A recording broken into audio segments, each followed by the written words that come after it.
Head to Knoxville, don't be late. Baker's Live, it's gonna be great. June 5th and 6th, mark your date at Dollywood, we'll celebrate. Meet Baker and more cool friends. Live show magic that never ends. Come to Dollywood, feel the vibe. With great people there, it's gonna be a ride. Rides, fun, and meet and greet. Baker and pals, the crew's so sweet. Get ready for laughs, cheers, and thrills. Knoxville's the place, it's giving chills. Meet Baker and more cool friends. Live show magic that never ends. Come to Dollywood, feel the vibe. With great people there, it's gonna be a ride.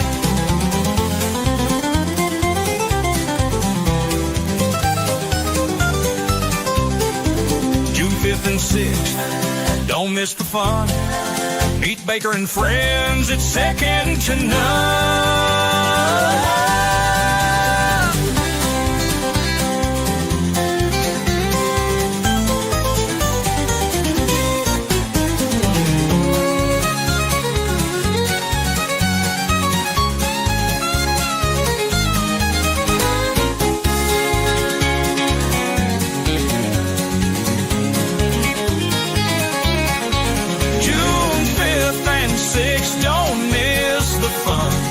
Baker and friends, it's second to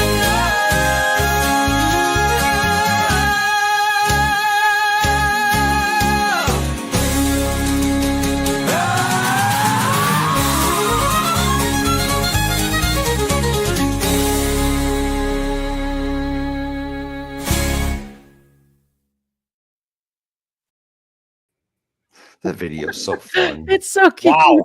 It's got me literally laughing. I need to know, whole thing, man. are those your pals in the pub, and is that your cool friend? Sadly, I don't have. I know Valhalla. That's kind of It's about as cool as we get around here. It's about as good as it gets. yeah. And he takes me to bars where they won't serve me because I'm Danish. So One time, Baker, one time. And I told you to bring your passport. That's and I still glorious. yelled at that poor girl. Come on, 21. That it was You might not glorious. be 21. I was not. I thrilled. took it as it's because of my youthful looks. Yeah. Yeah, it's true. It's true. That's how we always say. Crispy bacon. I had poor girl. I had a few guests from America over here, and they said, "Oh, should we bring anything?" I was like, "We start drinking when we're 16. Come on now." That's something we do over here. We don't. As you can card see people. over the bar, right? Isn't that kind Right. of? Isn't Well, that if kind you're there with your parents, you can be served earlier. yeah, it's true. It's true. The terrible part was the girl was probably young enough to have been Baker's kid. You know what I mean? Like, what are you doing, girl? Like, to stop it. This is ridiculous.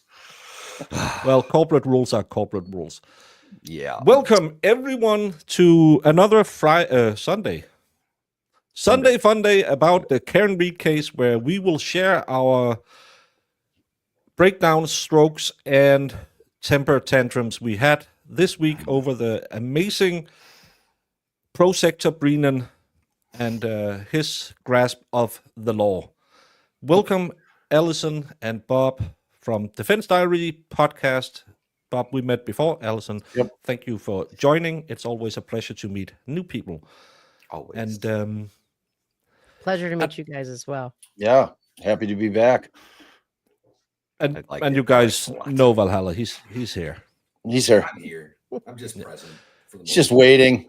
He's waiting to get up there to the pearly gates of Valhalla. part. All right, so I want to warn everybody out there. I was telling Baker I got a new chair.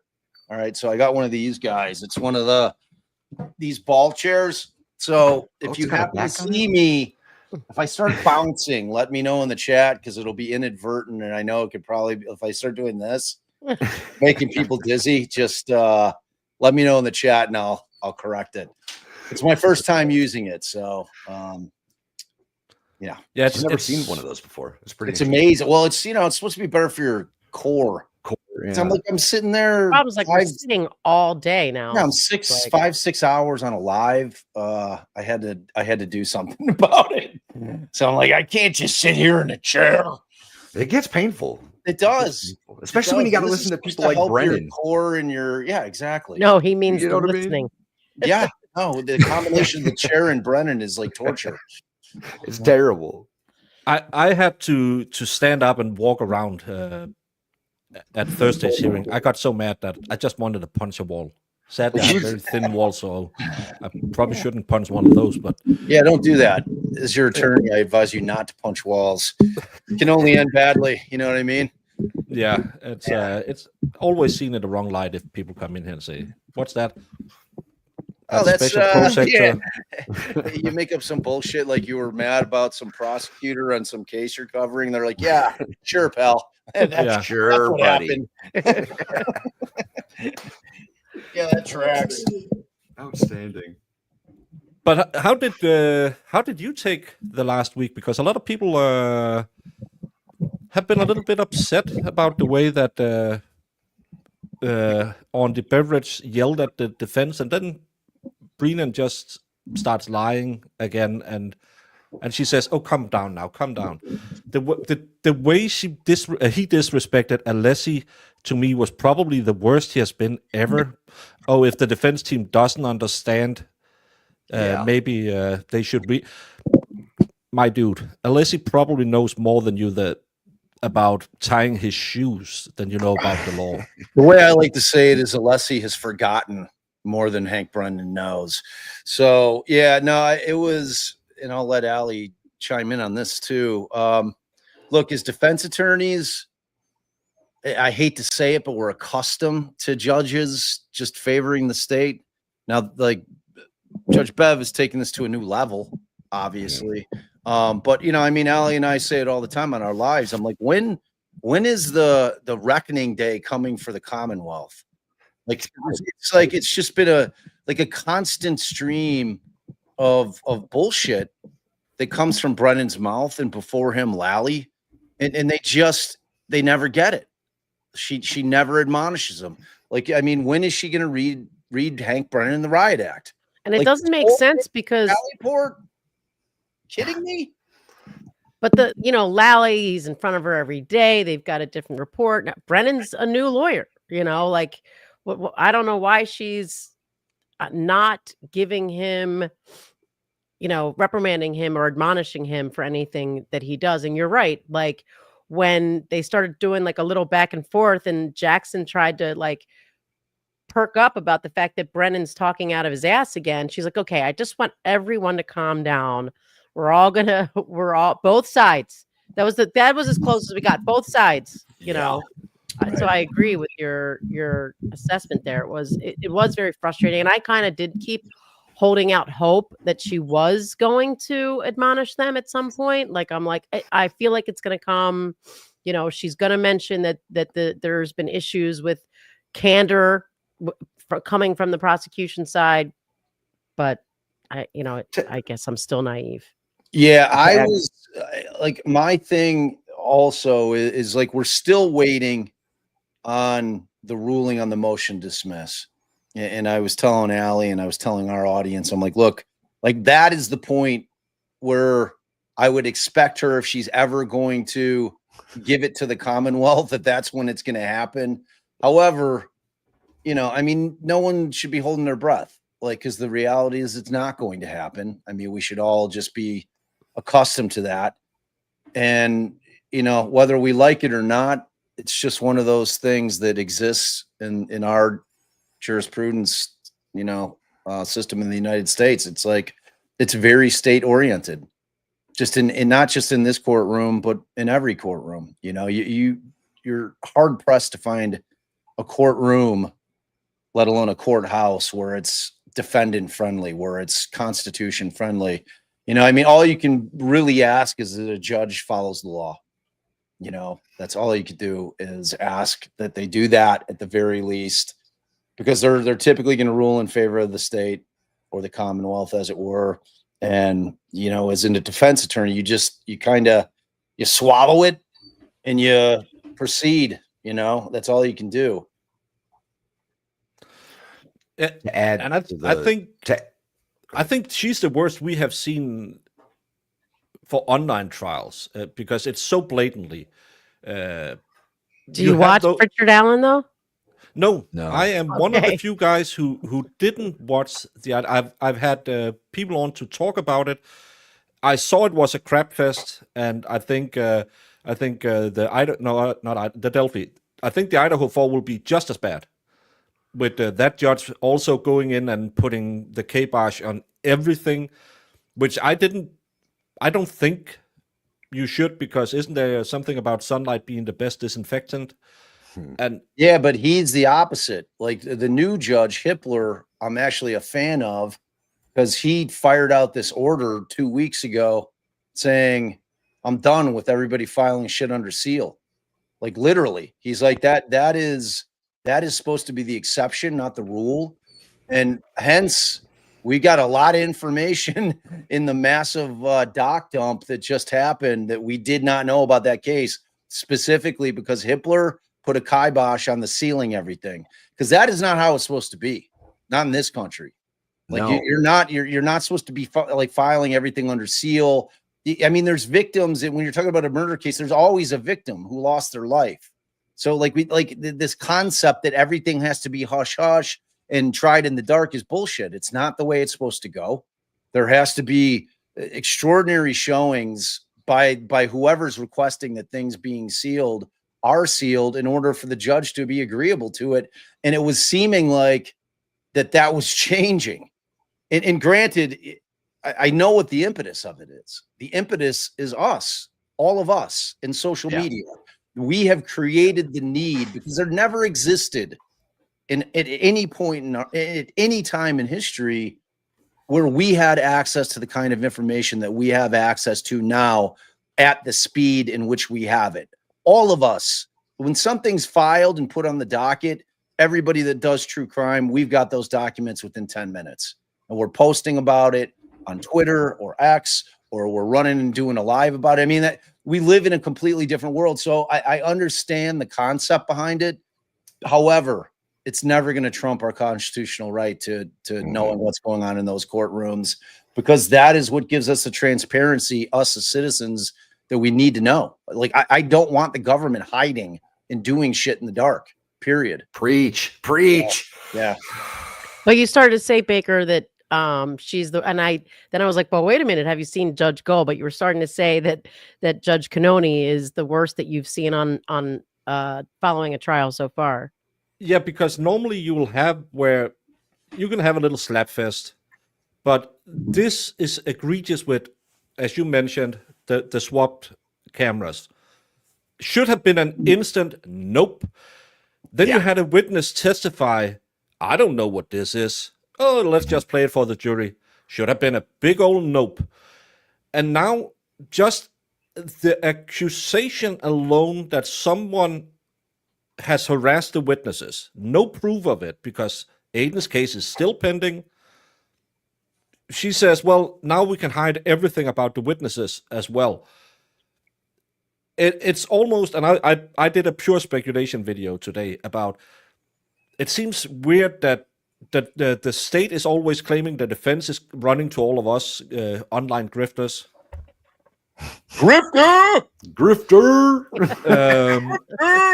To try and paint the picture. But if you do the timeline about the Fed investigation ending, how did Krusty Panties and Plevin, two of the least smartest people I've ever met, and I met myself, how did they have it the day before? The day before he claimed he was about to reveal it in court. No, and a week before the defense had it. And I agree, because Bob and I were screaming at, like, to each other in the car.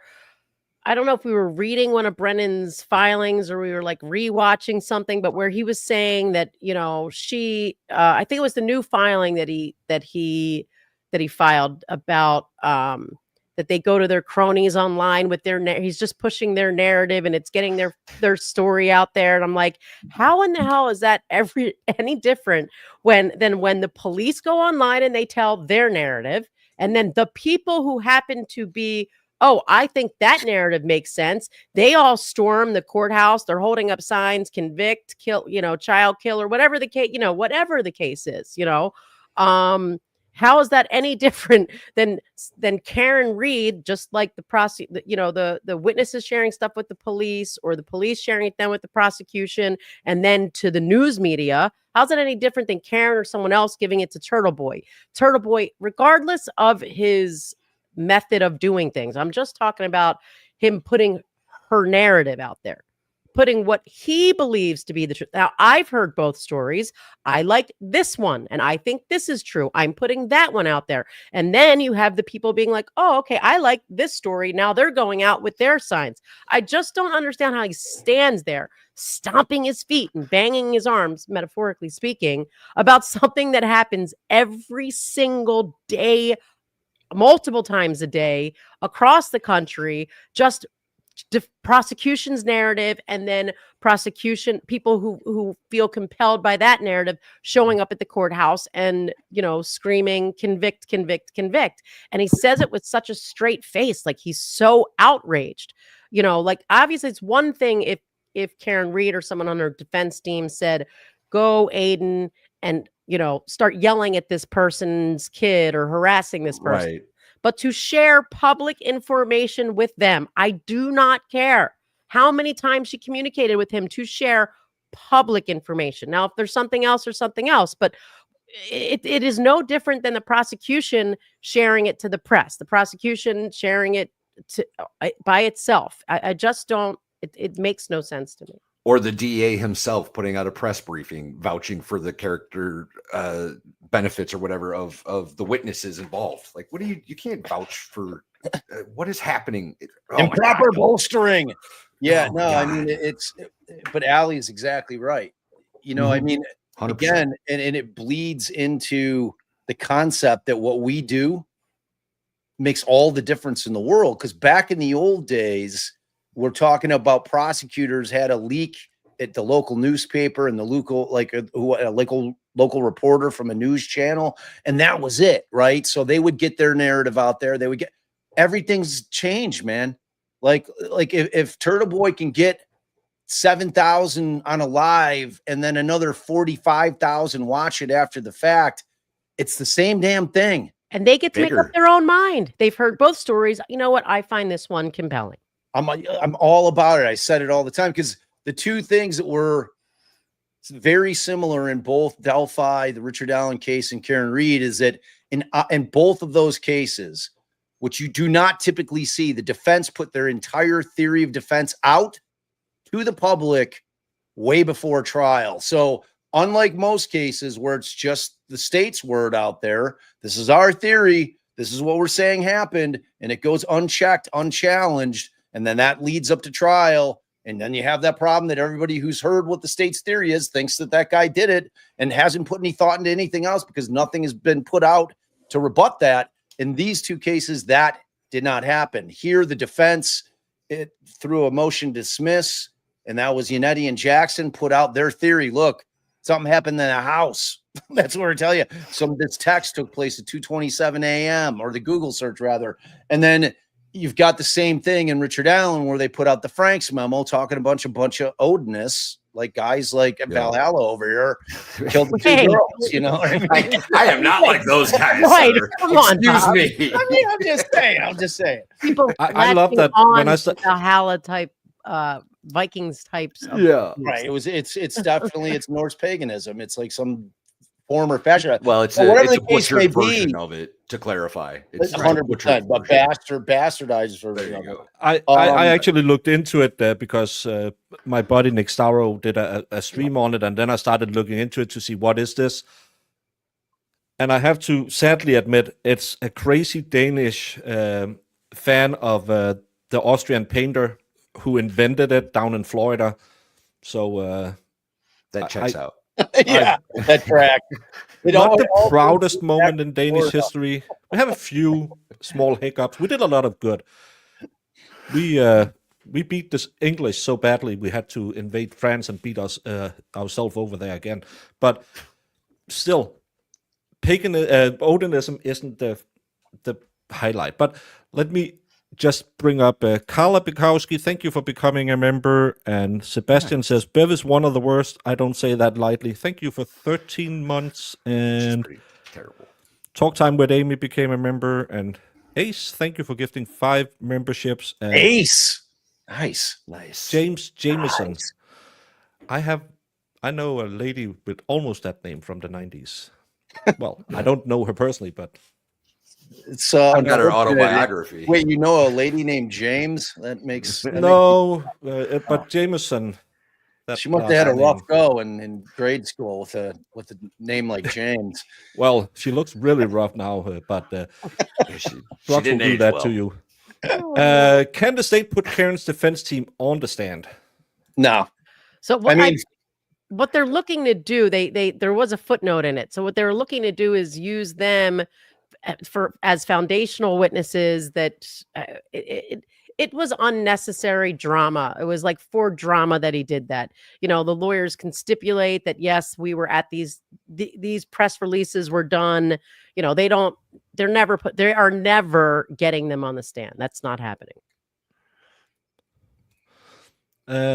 Just Somebody explained to me. Oh, go ahead. Sorry. That's just a question for Bob and Ali. The Danish legal system is based on they rather want to let 9 guilty people go than put 1 innocent in prison. In the US, it's the opposite. What is more just in your opinion? I mean, it's supposed to be the way that it is in the Danish legal system here. Like that's how it's supposed to be. The problem is it doesn't work that way.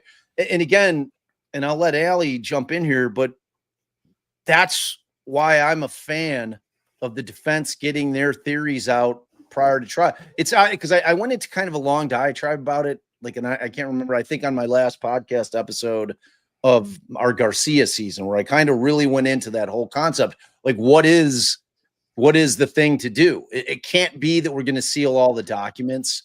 You can't gag everybody in every single case, because it's like, that's the easiest thing to do is you gag the lawyers on each side, but you got to gag them immediately, because otherwise the prosecution, and the problem is the prosecution gets that first bite at the apple at the time of arrest. That's when they'll go in with or even before they arrest, while they're preparing for an arrest. Right. Exactly. So, trying to figure out what the answer is, because ultimately you need the playing field even going into a trial, because it's already an uphill battle fighting the government and all their resources and money and manpower. Funds. It's just all of it. It's like they've got the cops at their disposal. That's their arm of an investigation. Like Ali and I, when we're trying a case, it's like we have one private investigator who's out hustling, trying to do our investigation for me. The government has entire police departments or the feds, if so need be. So it's like we don't have access to that as defense attorneys unless you've got an exceptionally wealthy defendant. You don't have the resources to pay for all kinds of experts. You have to be very picky in terms of, like, if you've got 7 issues that you need to deal with and you've got enough money for 3 in terms of experts, you're having to pick your poisons, and is that just? Of course not. Whereas the state has unlimited resources, whatever they need. Unlike in Richard Allen, they just had to pay 10 grand and they could have got a height analysis of that bridge guy, but they chose not to do it. And you can guess why. It's like, oh, well, we don't want it to come back that the guy is 5'9", because Richard Allen's 5'4", 5'5". You know what I mean? That doesn't work for our narrative. So, it's, I don't know what the answer is in terms of like fixing our system, but it's frustrating. I'm just thankful that we have a huge amount of communities out here that are starting to realize that everything isn't on the up and up in the United States and in our system, that there are corrupt cops. There's prosecutors that screw up and just will refuse to own the fact that they screwed up. I mean, you got guys in, prison 20 years and they come back with DNA evidence, it clears them. And they're still not saying, yeah, we got the wrong guy. Sorry. They're still like dying on hills and shit. And I just don't get it. No, I think one of the biggest problem is that we must win mentality. And then that money is so important in the American justice system. First of all, you have politics by electing judges.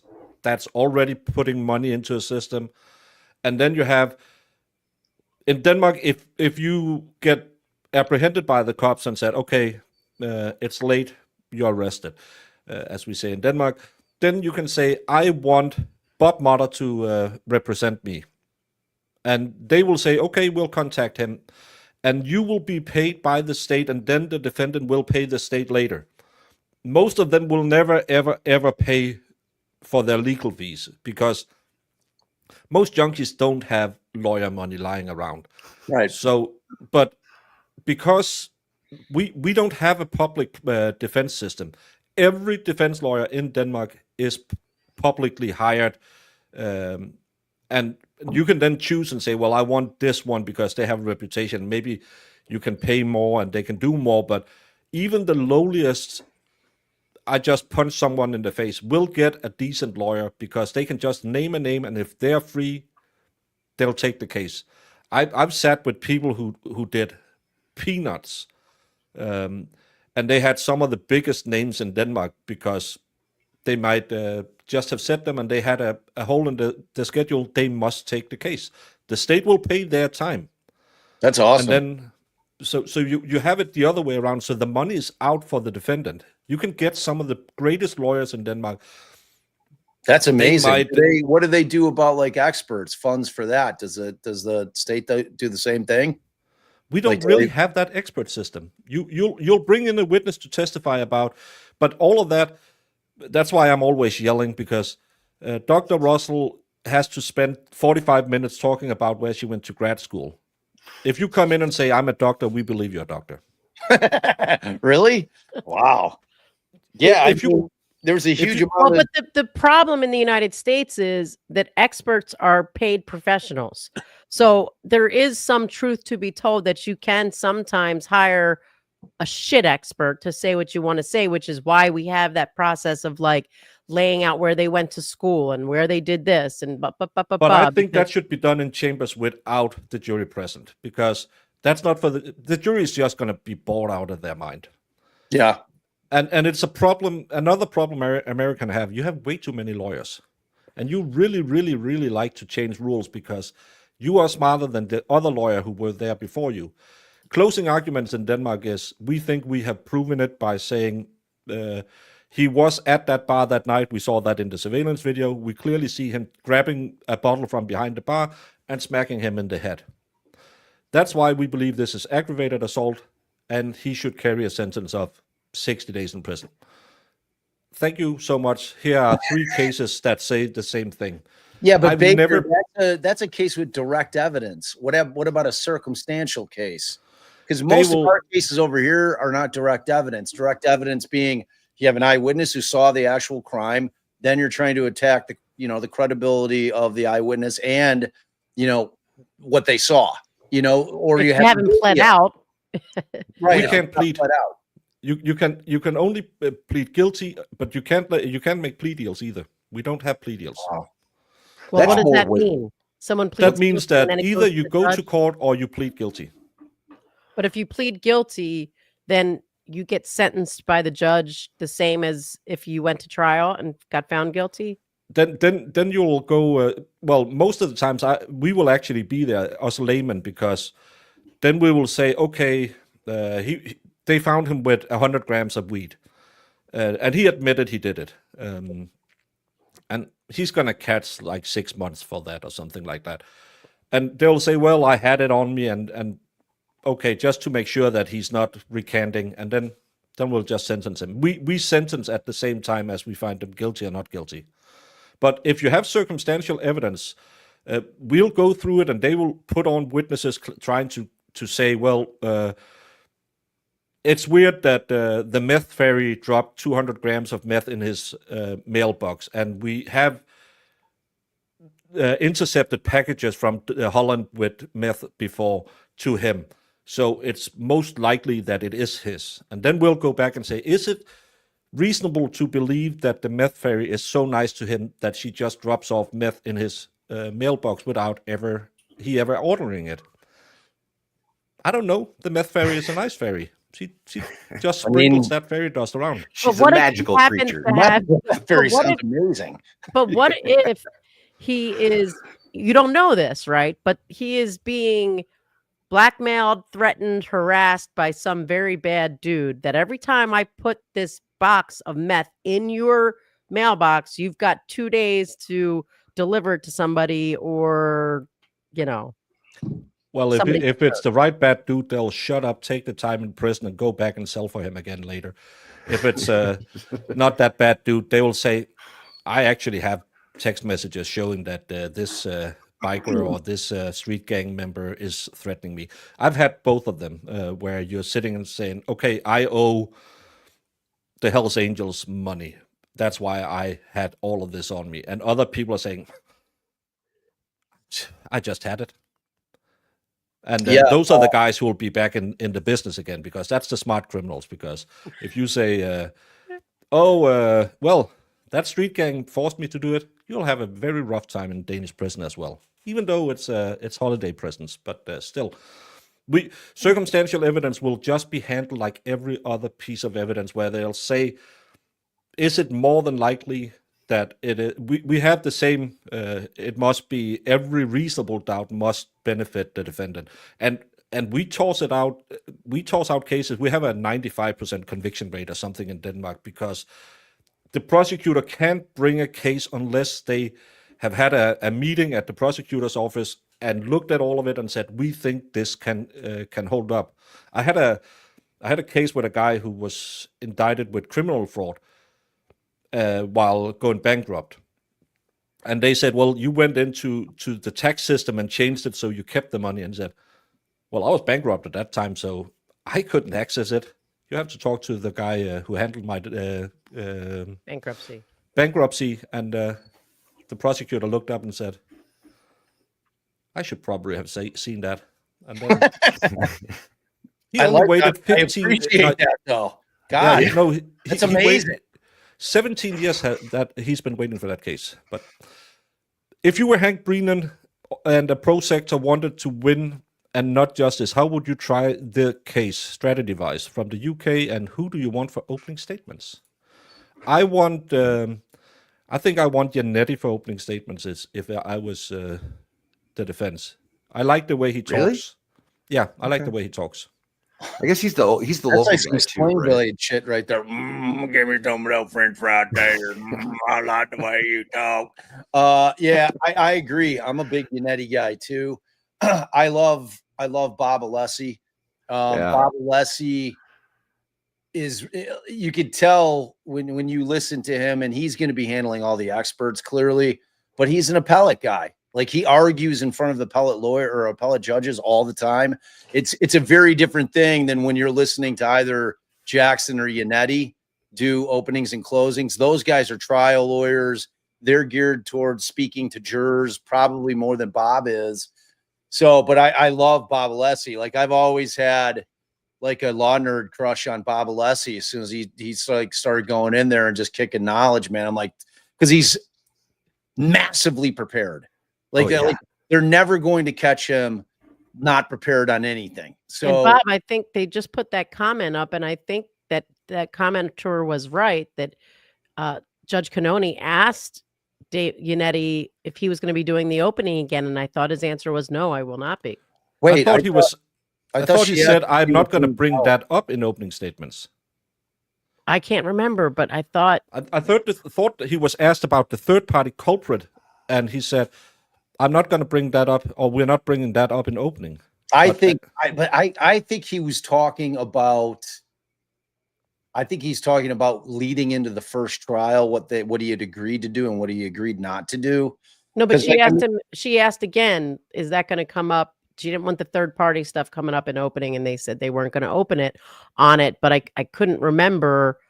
I do think it's possible that he said he wasn't doing the opening. Although I'm surprised, because I thought they'd probably want to use him, not for even his style or any of those reasons, but just for that Boston opener, so that the jury sees there's a hometown guy here. Right. Yeah. But and I think a lot of people commenting are saying the same thing, that, oh, right. Yeah. I underestimate what you said, that Janetti did say he was not doing the opening. He did say that.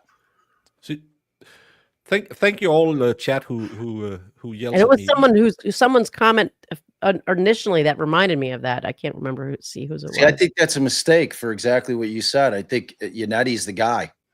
I mean, you want a Boston guy in there. You don't want a LA guy or a New York guy. Could you want Miss Little?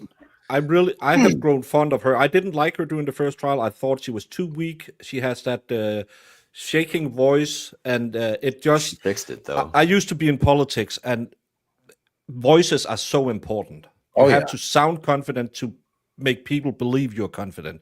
And she didn't do that. But I really, really think that she has grown Come out of her immensely. shell. Yeah. Would she be a good opener? She might be. That could be where they're going. I just don't think. I don't know if Bob Alessi is as personable with the jury. So maybe that is what they're thinking, or maybe I don't know. But I think she would be good to open. I want to see Yannetti do it. That's disappointing. He's the right call.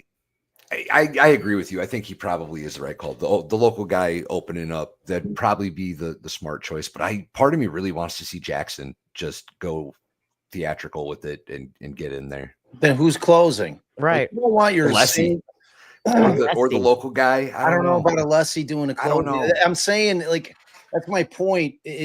Appellate lawyers are massively different than trial lawyers. For sure. Like Alessi is he's professorial. It's like listening to a professor speak when you're listening to Alessi go through his shit, right? It's like he's very pointed. He is built for being questioned by a judge during his resuscitation of his facts.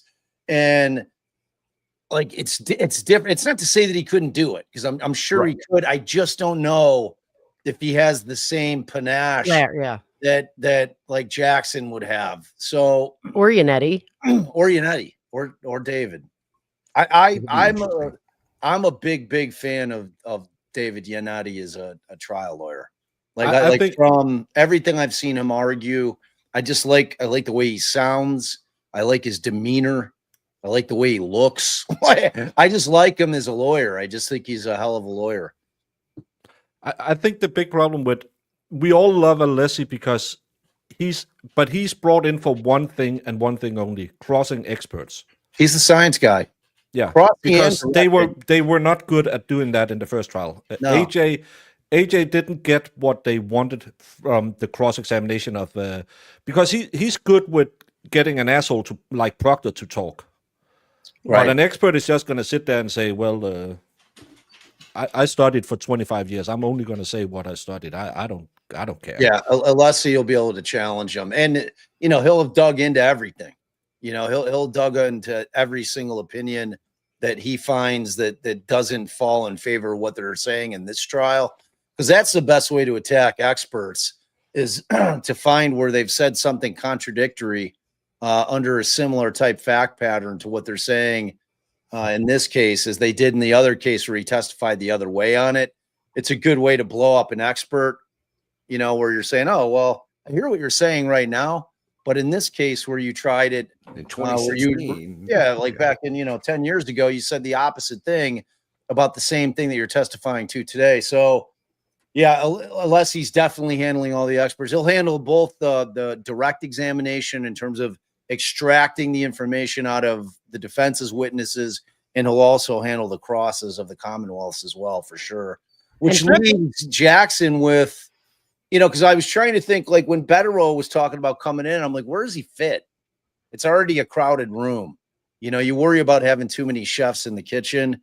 And when you've already got Jackson, because it seemed like Yannetti was really kind of he was going to be handling, between him and Jackson, it was going to be, the McAlbert crew and like that whole bunch. And then they were going to split up the cops. And, I was trying to figure out, and, they throw Eliza a bone every once in a while. I think that she'll be far more active in this trial. Oh, yeah. I think she's gotten her bearings. It was a big case, a big, scary case. and A lot she's of a people young lawyer. outside. Yeah, dude. It's like, and you're on TV. It's like when you're a young lawyer, and I'm sure she's been doing it for a few years, but in terms of, she definitely hasn't had a case like this. Not many lawyers get a case like this. So her reactions lately, right, with just handing over exactly what's needed at any given second is truly impressive. She is critical. on her game. It's critical. Right. Yeah, It's and I awesome to really watch. like that element because don't take it the wrong way, chat, because someone will always do that.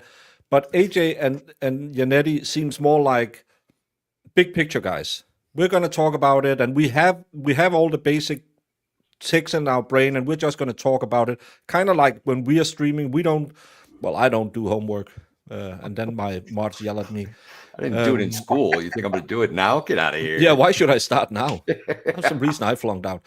But you had Miss Little to sit there and make sure everything was, you dotted all the T's and crossed all the I's. And then you bring on a Leslie, and maybe that shifted the internal chemistry on the team where they're saying, okay, we really need, and again, watching the jurors talk about what they didn't like in the first case, we really need to dig down on specifics. And don't like, jump what the hell on is reasonable doubt?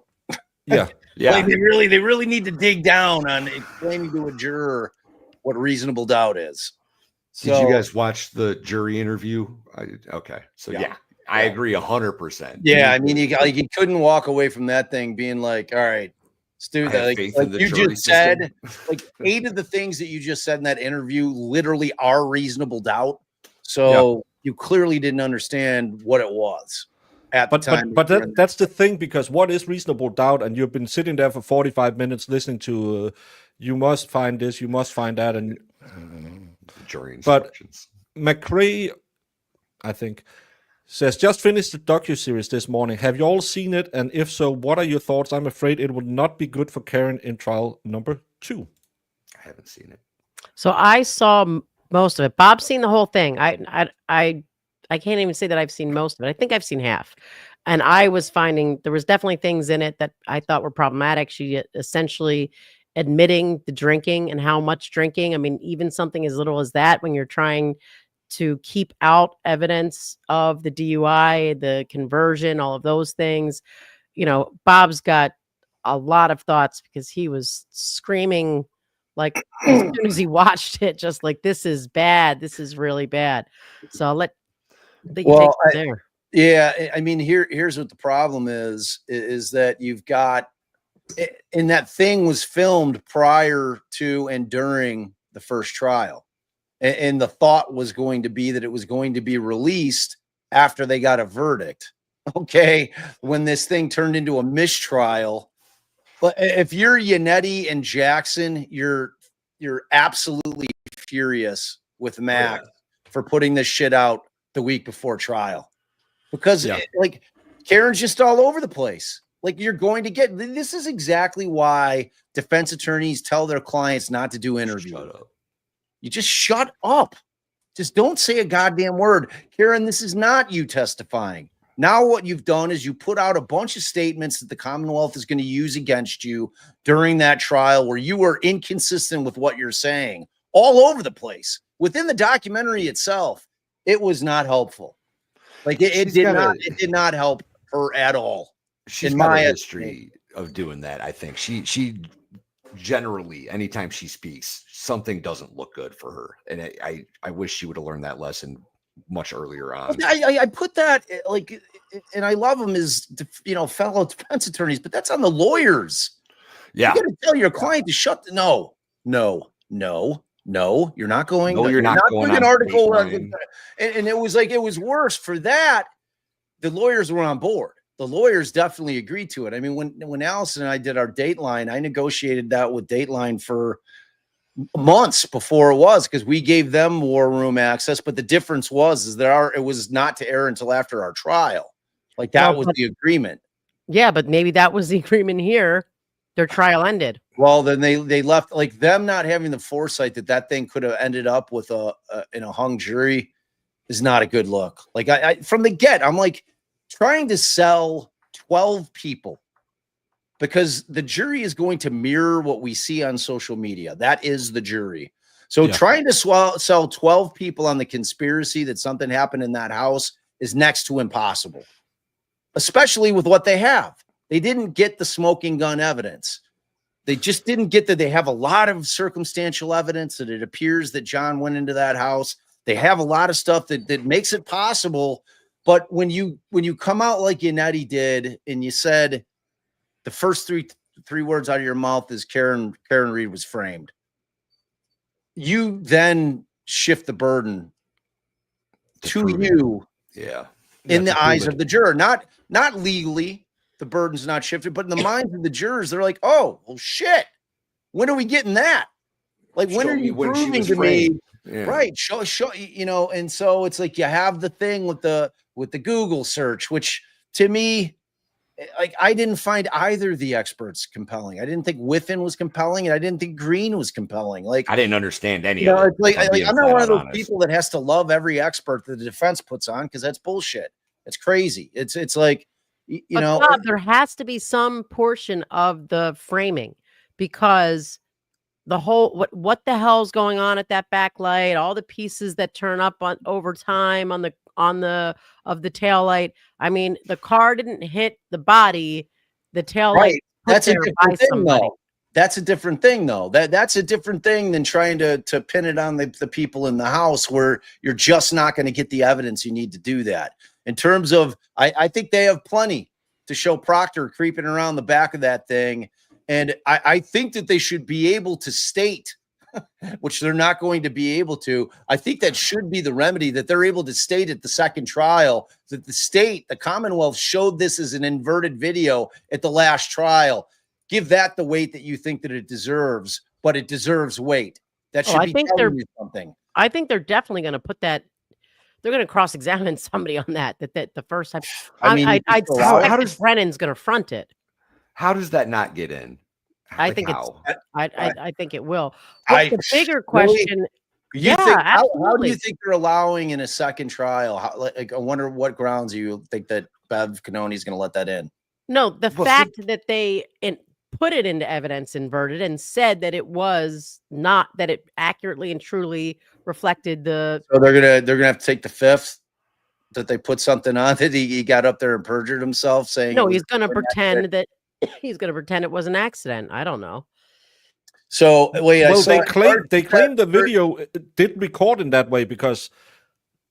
Where's the metadata, Baker? Where is the if the defense isn't going and saying, okay, now I need to send my expert back to get the data on whatever the hell it is that you played in front of Judge Cannoni, because without that, it is meaningless.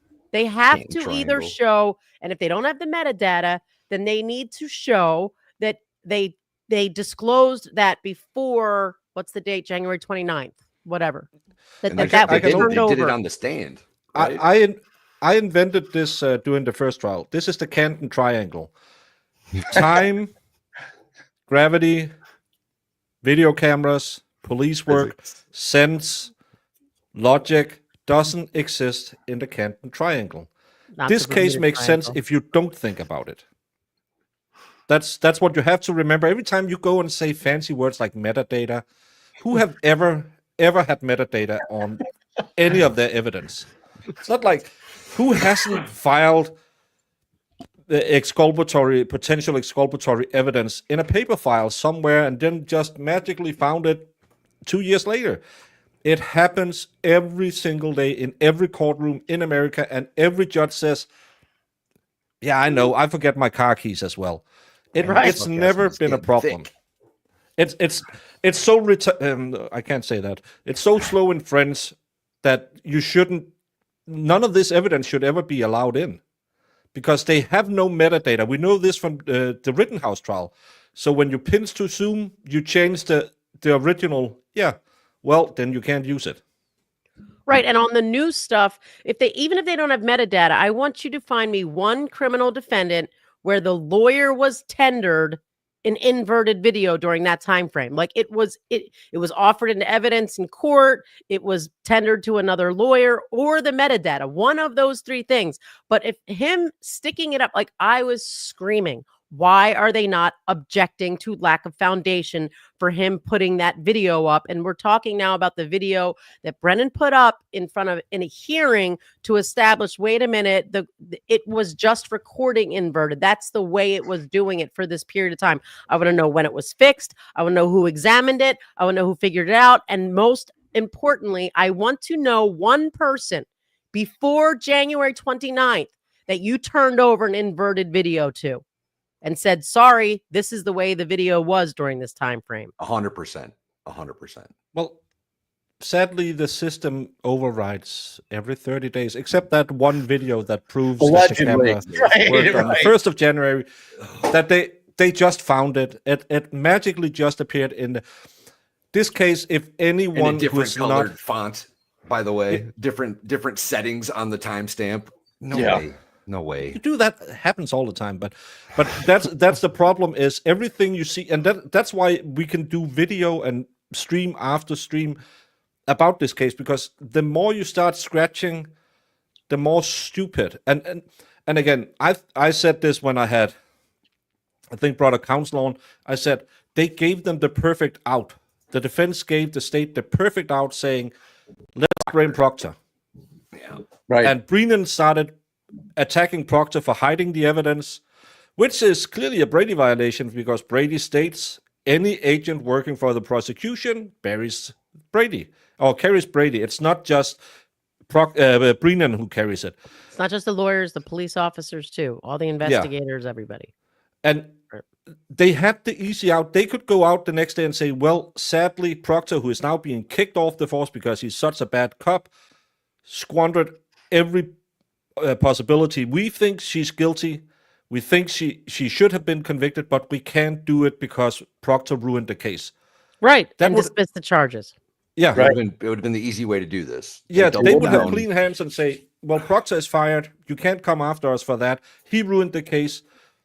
Yeah, we wasted 3 years of your life and millions of dollars, hundreds of thousands of dollars, millions. I don't millions know. is right. It's Millions gotta is be Right, right. millions. So I was going to mention this, and I see people talking about it in the chat when I was saying that Karen talked about her level of alcohol. She went through each drink. She counted 6. She said she had a double, then somebody got her a shot, and they poured that shot into the drink. So she had 1 drink with 3 drinks, and then I think she got another double and another shot. I can't remember which. And I mean, she counted her drinks on the damn thing. She counted her drinks. So that takes that whole like 2 hours or whatever freaking Lolly spent going through. Oh, you see her? She's holding a drink here. She's at the bar here. The receipt says this. I mean, she counted them for her. But if I remember correctly, didn't Bukkake and Lally claim she had like 9 or something though on the stand? Right. So if she's being honest and said, yeah, I've had 6 drinks. She said 6 in 3 hours. So I think that the average person's going to assume she was drunk when she left. She's not going to do the guy math saying, well, if I drink 2 really fast, it won't really hit me until after an hour, and I burn 1 an hour, so I'm good. She was shit. This channel does not offer legal advice, y'all. This channel does not offer legal she advice. brought a vodka with her out of the bar. I mean, she was drinking, man. Everybody was drinking. It seems they all do. I mean, the cops are drunk on the job half the time. The other thing she said in there, which I just don't know what it means, but it doesn't seem good, is that she took a piece of glass out of his nose. Karen said when John was laying on the snow, she walked up to him. She was going to do mouth to mouth or something. She saw a piece of glass in his nose. She pulled it out and it started to bleed. A shard of glass. Yeah, and I don't think that's because we haven't really heard anything about any injuries to his nose like that. It's, I think we all agree. Either way, is it helpful? That's not helpful. No. I think we all agree. She forgot the part in the. You have the right to remain silent. Right. Well, she had the right. She just didn't have the ability. I know. They were interviewing her when she was out of the eye shot of Alan Jackson. Like, he needed to be in the room every time. Like, he needed to say no. He needed to say no, but like they gave him the war room access. So I'm saying the defense was all about it. They were in the Tahoe or whatever they were using to drive around. I mean, they had the war room shit. Like they were all about it. They should have just said, look, you're not allowed to interview Karen if she's not with us. Like, we need to be able to see what she's saying. But it's not like Karen pressured them, because we saw one of the scenes in the docuseries is in the car, like Bob was just describing, and Karen says, Vanity Fair wants to interview me. Should I? And he said, hell yeah. Alan Jackson did. I think that's kind of because it's been working what they've been doing with social media and drum up some support, but you don't sit in the cutting room. And that's the big problem, because I love that, Karen is laughing at, I can't remember who it is who cries on the stand. Yeah, because they cut it. Yeah, so it fit. She might be, she might not be. We do not know. That is, your point is extremely well taken. That is edited. You have no idea. That laugh could have been from, a day earlier. It could have been not related to anything, because with the way that they did is that they had it right after Proctor's daughter is testifying, or no, McCabe's daughter, Allie McCabe's testifying, and gets all emotional. And then they use that clip of Karen laughing about how she doesn't give a shit about whether or not, it's upsetting to the witnesses, because they shouldn't be witnesses. They should be suspects, and it's like, because here has been my approach with this particular. If I was representing Karen Read, and for the record, I very much believe that she did not hit John O'Keefe, which means that I think she's factually innocent. That being said, I would not touch, and I see Darcy in chat, like, you can't prove that though, Darcy. That's the problem with that. And you're not going to be able to convince 12 people of that. I'm just telling you. And if we have to wait and go through a second trial and have another mistrial because you can't convince 12 people that the people in that house did this, then so be it. But if I was handling it, my duty is to my client, and my duty is to win the case for Karen and get her a not guilty. I would forget about trying to sell the complete conspiracy. Allison's right in terms of explaining how that taillight got out there. We have the perfect guy for that, and that's Proctor. That's all you need. You just have to show, look, the injuries are not consistent at all with John O'Keefe being struck by a 6,000-pound vehicle, period. We have two guys from ARCA who are the best in the world in terms of doing, biomechanics. Listen to them. Please listen to them fully and understand what they're saying. Put on maybe one more person who does the equivalent of what that dude who smashed the taillight, and show, like, have you guys seen that YouTube video? Yeah. You can't use that at trial. You have to get an actual expert who's going to do the exact same thing and say, okay, this is how that light illuminates. Because what that does is it takes away that huge weapon from Hank Brennan saying, see, it's white right there. It's white. No, it's not white. We now know that because we see what that taillight actually does. It's not supposed to be white anyway. It's not. There is no white. There is no white. So, like, you put those two things, and then you throw in the Sally Port shit and explain how, like, because Proctor, we all know, had reached his decision that Karen had done this by the early that evening, if not immediately. And, we know that he's behind the car at the Sally Port. So that's what you use to explain the taillight being found when it's found. And you leave it at that, man. When you try to sell the jury on this thing that you just don't have the evidence to sell, you're just gonna, like, it's not, like, if you're trying to do what's in the best interest of your client, you're trying to win the case, and you do it through ARCA, and you do it through getting an expert to recreate what this guy did, and that's it. Like, I don't even really think you need Dr. Russell up there, to be honest with you. No, I want them to have chalks like this. I think this could be really important, that they can show who found what where, because this is amazing to me. This is absolutely amazing to me. That shows that the investigation. Accurate? I'm not 100% if it's the one that's been going around since the first trial. Okay. But Proctor found all the big pieces when he went back after the snow melted, I guess. Is that the third team found that little piece right under the you can point. That's the third team, and then Berkowitz found the lower left part. A man who's blind as a bat riding past just spotted that, but they didn't find all the pieces. And you can say, well, Proctor just did a little more looking. This is reflective glass, and they had cars pointing their headlights to the front lawn. There's no possible way this could happen. There's no way you would find every consecutive piece, right? That tail light to me says that it was broken into 5 or 6 big chunks and then broken into little pieces later and found as time went on, if you know what I'm saying. There's no way that you're going to find every connecting piece together. Like, it's just impossible. There's no way. There's absolutely no way. It should have looked like a mosaic. Yeah, pieces should have been everywhere. And I'm gonna run through some super chats and some questions just so we can sum it up, because you have practice to go to. So, I gotta pick up the little one from practice, so I skipped it to hang with y'all. Thank you so much. We appreciate it very much. Ipsy Dixit says, fabulous panel. Can only smells like rotten cod. I watched her rule from the bench. In this case, Morrissey decides for her. I haven't been close enough to confirm. They are all on the take. The cops covered it up, and Bev covers their butts. Why did Chloe have to leave? Why did they remodel the basement? Cover up. That's all of that, but you can't bring it in because then it gets too complex in trial. They don't like Turtle Boy's method because he is effective. Thank you, Carly. He is. Turtle Boy has been a thorn in Massachusetts behind well before Karen Reed. Aiden hasn't been wrong, I think.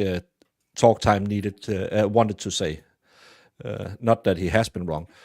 What did you think of the documentary? I binged it yesterday and thought it was edited against her. If I was new to the case, I would be swayed to think she did it. Knowing all the info, I think she's innocent. Thank you, Gabby.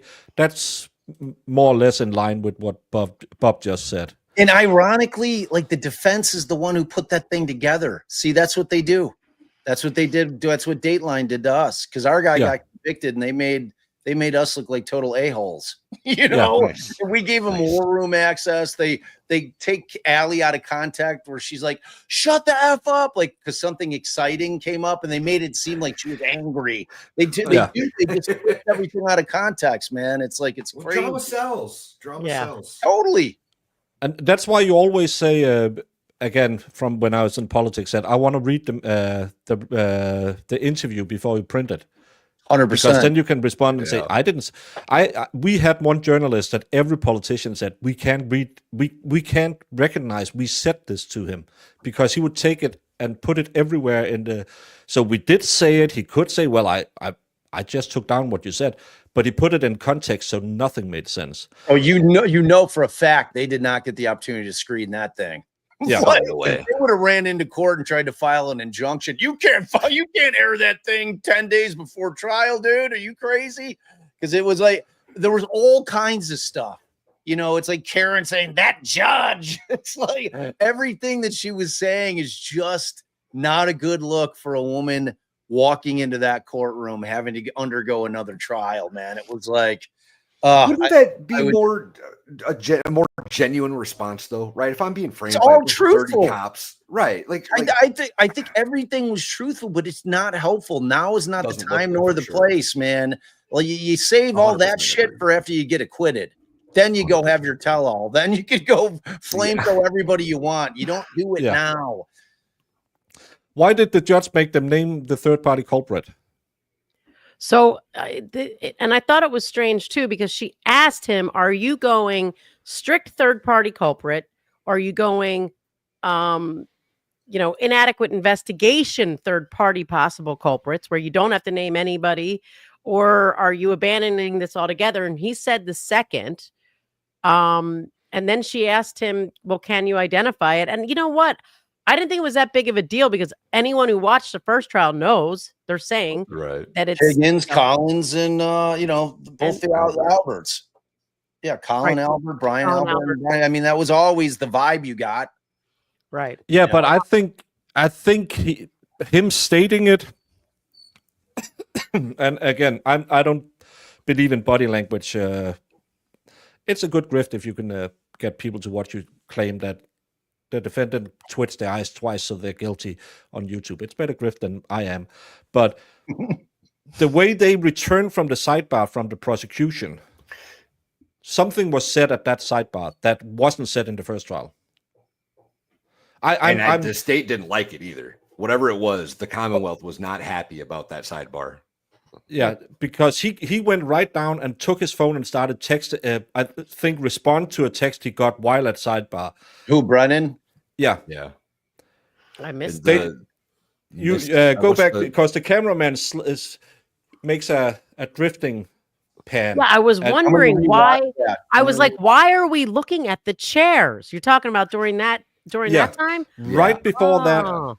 he starts texting. So he was Hello. pretending like he was going down to those chairs when he was clearly getting what you're mentioning right now, getting Brennan texting. And he's like, all Yeah. right, I'm just going to stay on these chairs for a little so it doesn't look like I just fucking did what I just did. Sorry He for did my the language. did the pan stopped, and then oh shit! I better pan down to the chairs to not Make be too so obvious. obvious. Does the prosecution have a right to a fair trial, though? I mean, the Constitution protects the defendant and the citizens. So, I mean, when you say a right to a fair trial, so if you put the quotes on right, the answer is no, although everybody has an interest in the process being fair. The state has an interest in the process being fair, but the constitutional right remains with the citizens. I Indeed. would say that they have an obligation to provide a fair trial, not a right to a fair trial. Right. The Sixth Amendment right only goes to us citizens, Yeah. not the government. Yeah. But Marissa's point is well taken because the prosecution, I've heard multiple prosecutors in recent, trials that have been streamed or are high publicity saying that it's affecting their right to a fair trial. Well, it's And prejudicial even a towards the state. judge prejudicing Well, the good. state's right to a fair trial. Yeah. Like Good. That's how it's supposed to be.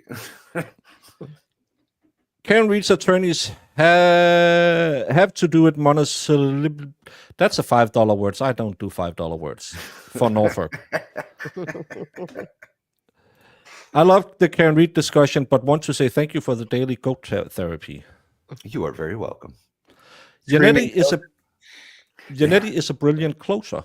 Thank you, Amy.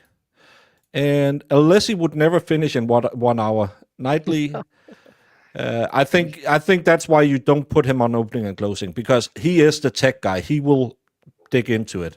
Yeah. I disagree. Science, I dude. disagree. If he guys at 1 hour, I bet he's finishing in 59 minutes and 47 seconds. He'll be timely, but like Yeah. he's like I said, he's a little professorial. Like he's just I get it. like you kind of want that person at closing that really and he's my favorite guy on the team. Well, it's close. It's a tie still between him and Dave.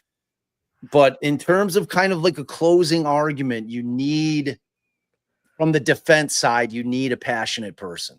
And that's not to say that Bob Alessi's not passionate. He is, but he comes off just like he's teaching as opposed to speaking to really like get people to emote and feel what he's saying. You know what I'm saying? It's like, I don't think he's the right fit for opening or closing. I think he's perfect for the role that they're putting him in, which is to handle all of, and I love him, man. Like Yeah. I said, I have a But he has that role and he has that ability. And they should play to. Yeah. It's the same when you're playing football. Another If you have a good striker, you don't put him on goal. Exactly. Right. An unbalanced equation. No, Karen Reed cannot do the opening herself unless she decided to join the team and say, I'm also representing. That would be terrible. I want to see her go pro se and just scream grounds. This is when they return from the sidebar. She flops her notebook down on the desk. It kind of seems like they've just been at a funeral. And then he takes his phone up. He takes his phone and then in a minute he'll start panning. Alessi is 67. Did you know that, Luis? We've 67 years old. No. found that out the other day. Yeah. He's also an Eagle Scout. Oh, that I buy. Oh yeah, I can see it under the oh now you can clearly see it. Yeah. Oh. He was and then we get the chair Higgins. shot. He's like, hey Higgins, the shit's coming down, bro. Yep. Now Something was said at that sidebar. Explains why he was on those chairs. I'm like, what is he doing? Why are we looking at the chairs? What you guys caught it? I missed it. That's why it's good to have panel shows, because we all see something different. Yes, for sure. What's your thought on the first day strategy is going to sidebar, as you indicated, Judge? Hardcore for the first day to give the judge pause before the jury is tired. Well, the first day strategy of going to sidebar is, as you indicated, Judge. Hardcore for the first day to give the judge pause before the jury is tired. Can you flesh that out a little? Yeah, no, I think what they're saying is, like, you keep doing this thing where you're like, up, sidebar, sidebar, sidebar, so the judge might change their mind and be like, oh, I think maybe that's what she's saying. Like, let them make their objections out loud and just state the basis. Just tire Bev out. Yeah. But isn't that it's a double-edged sword? You can get the jury really annoyed with another break. You do. Like, I don't even think it's a you can. I think you irritate the shit out of the jurors with that many sidebars. It's like it destroys the flow of a trial. They're sitting there for 10, 15 minutes, not doing anything. You know, it's like they're terrible. I hate the ruling about people keep telling me that seems to be the norm in Massachusetts, where you just don't state the grounds of your objections. And you know, it's strange. Like I've just never heard of it. Because like that, I was having a Twitter fight with somebody. Like I would call it more like a Twitter sparring match than a fight. But it was like, you know, the guy was like, oh, well, and he was acting like he was a Massachusetts guy. He's like, well, you know, everybody just assumes that the lawyers know what they're objecting to. I'm like, that's bullshit, dude. Like, I know a lot of lawyers that don't know what the hell they're doing. Like, they're like this, like letting them off the hook and having to specify exactly what they're objecting to is bullshit. Because they, like, lawyer could just say objection for everything. Objection. Yep. Well, you don't have to give a basis. Objection. What's the basis? It doesn't matter. I don't have to give you one. Objection. Objection. It's like there's a saying they said in law school: if you happen to fall asleep as the attorney at trial, the first thing you do when you wake up is you say objection. Objection is you open your eyes, you know, just to be safe. Well, I think it was Unetti, it might have been Jackson. They brought up a good point the other day, right? Like they have to know what it is that they're doing wrong, right? Like what's wrong with the question? How am I supposed to proceed if I don't understand what the hell he's objecting about? So it's very bizarre. The whole thing, it's very bizarre. Thank you all for your generosity, because we're gonna get late. Brendan, with always the right, maybe not the right wordings, but the right consideration. The defense team chucks more meat bat than Karen in Aruba. Mm-hmm. Just as they can't stop her from doing an interview, they can't stop from harping on third party. We have talked a lot about that third party culprit defense. They better bring something, because just alluding that it could have been someone else. They have the evidence the car never touched him. So I wouldn't spend as much time, and you're going to bring in all of these idiots, and Brennan is going to talk to them. What, if any, snow? Who, if any, drove the ambulance? What, if any, music did the band play? And you're going to tire out the jury. So I hope they have something for the third party. We've talked a lot about that. And I agree with Brandon. They better bring more fire than they did the first time to the third party. And I see King Ginger asking, what was that context of that sidebar? That's exactly what that sidebar was about. The judge said, well, what evidence do you have? And I sort of expected them to be like, well, all the stuff that you saw the first trial.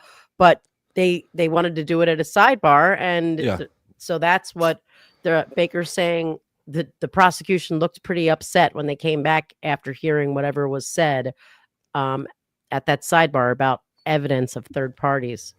Yeah, and he instantly grabbed the phone. That's why I thought, not that I'm a Dr. G and knows that twitching the nose means you're guilty, but it seems like that something happened.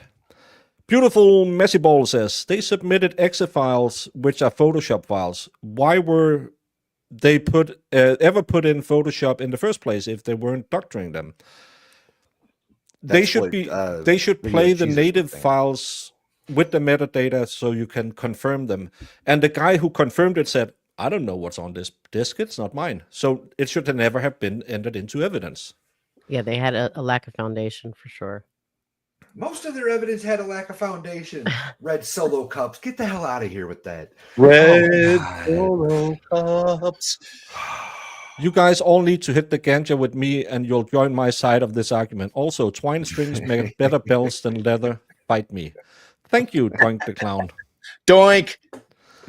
I started calling the wonderful Grant Smith Ellis Doink the Clown because he reminds me of that old wrestling figure. Proctor on Cross said the video he saw wasn't inverted and a yellow timestamp. Yeah, that's another thing. There's also that missing ring video that everyone talks about that an officer testified he saw, but nope, didn't exist. I know, I keep bringing that up too, and I'm like, the defense must have gotten satisfied that it wasn't what it seemed, and that leaving us sort of the way you and I have been like, whatever happened to that thing? That seemed awful suspicious. Like leaving it unresolved was better, is my opinion, because why did they never come back to that? Because it seemed like a pretty big deal to me at the time. Will the lull note from the police chief finally help the defense?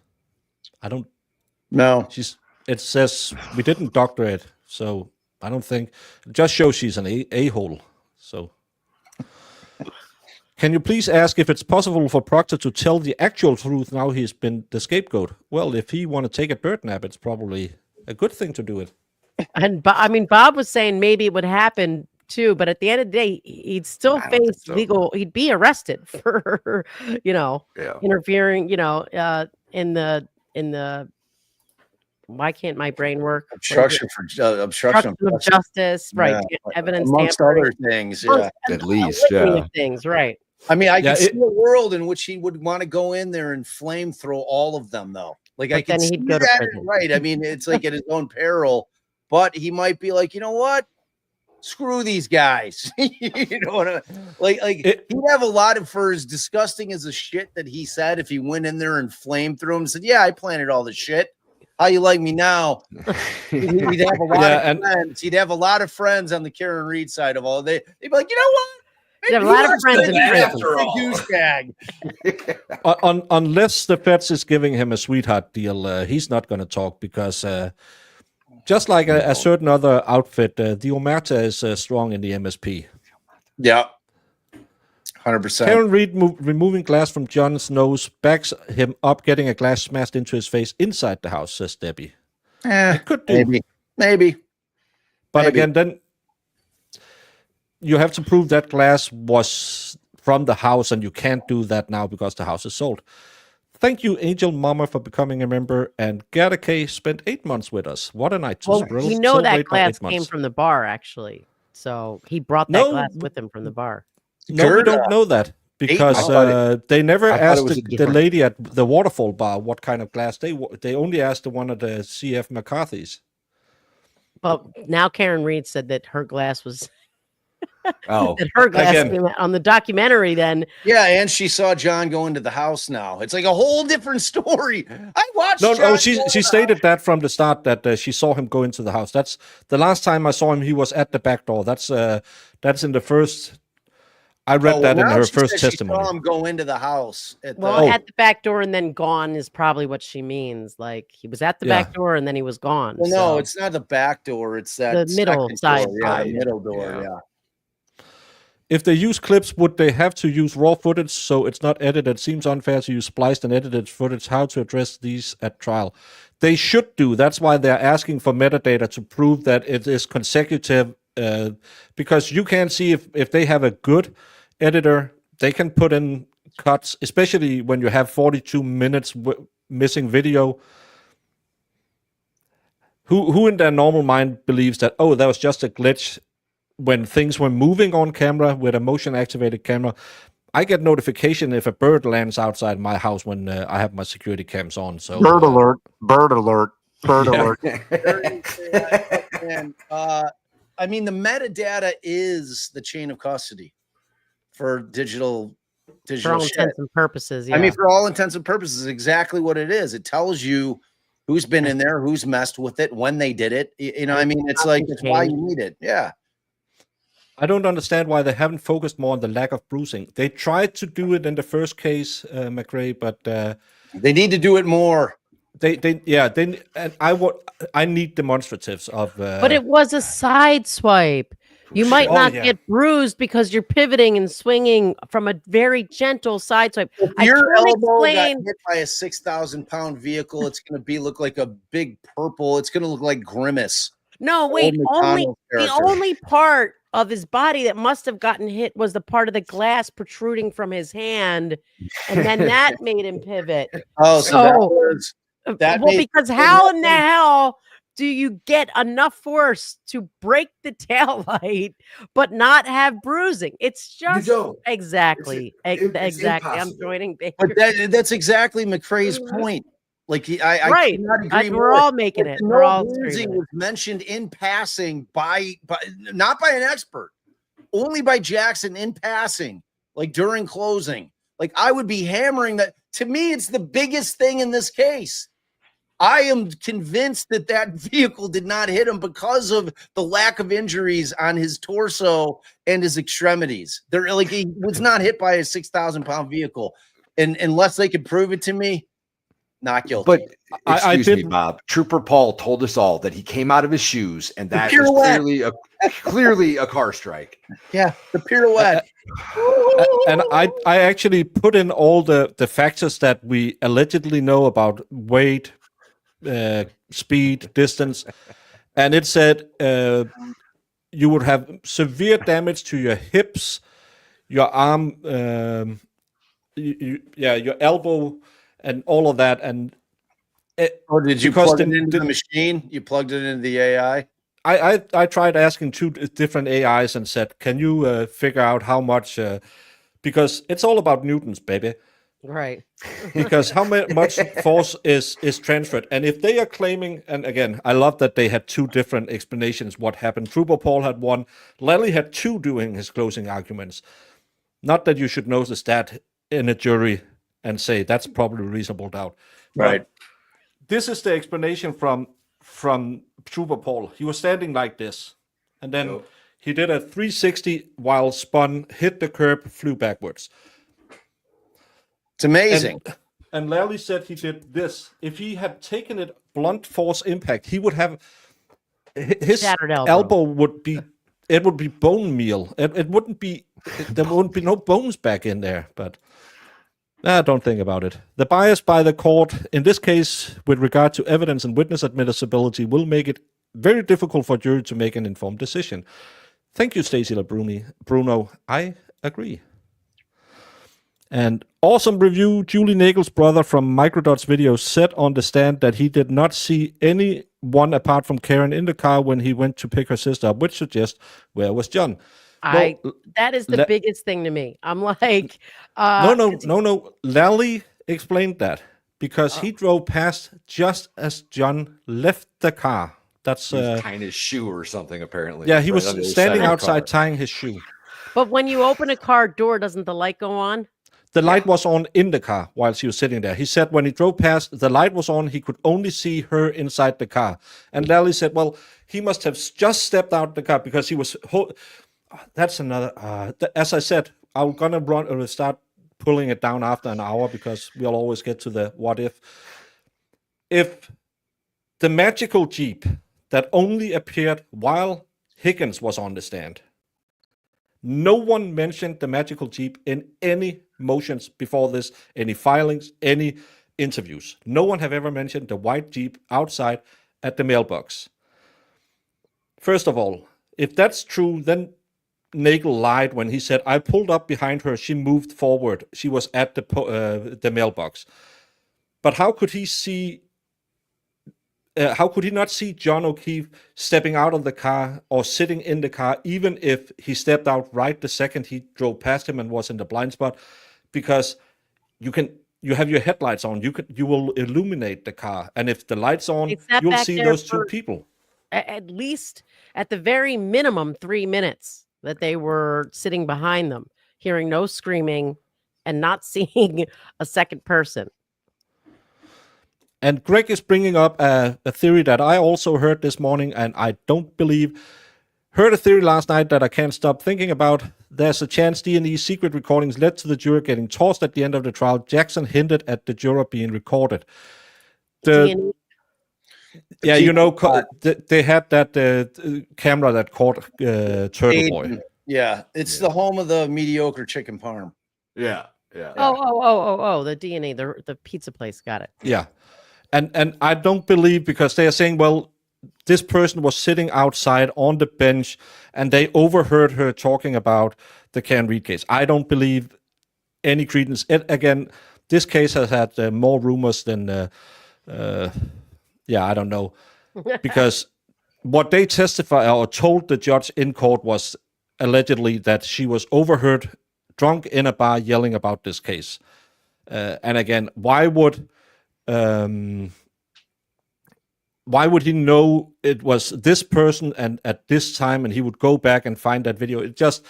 It's too complicated, and it's kind of one of those too good to be true theories, in my opinion. Don't think about it too hard. Just let it happen. Yeah. Right. I think AJ thought Huss Long to die in the cold was the smoking gun. Yeah, I just want you guys to know this on this this Swedish exercise ball. My glutes are really, really feeling it. About an hour and a half in. Like, it's my first day, so my glutes are really. Now I wish I was. I don't know if it's TMI, but like, I'm telling you anyway, because I really feel it. I'm like, wow. I'm going to give you the last question, and then I'm going to let you go out so you can stretch your glutes. Can you guys discuss what sidebars are really like? For example, Bev seems quieter than when the cameras are on her. So sidebars, the judge is always whispering. They're very quiet to make sure that the jury can't hear them. And if it's going to get too involved, then they'll tell the jury to leave. I don't know if that answers the question that she was asking, but they're typically pretty civilized, though. I mean, you're essentially going over to a sidebar to make legal argument. Or if the judge is wanting some kind of offer of proof, or in the situation where she's not allowing them to give the basis of objection, they're going over there and they're giving their basis of objection, and they're saying, this is why we're objecting to it. And then she makes a decision, then she gets on the bench and she'll make a ruling. So, and like Allison said, if it is a more in-depth argument, if it's a bigger issue, she'll excuse the jury, and then they'll typically have it out in like a more of a formal hearing. So, and every judge handles them differently, but they're typically pretty civilized. And just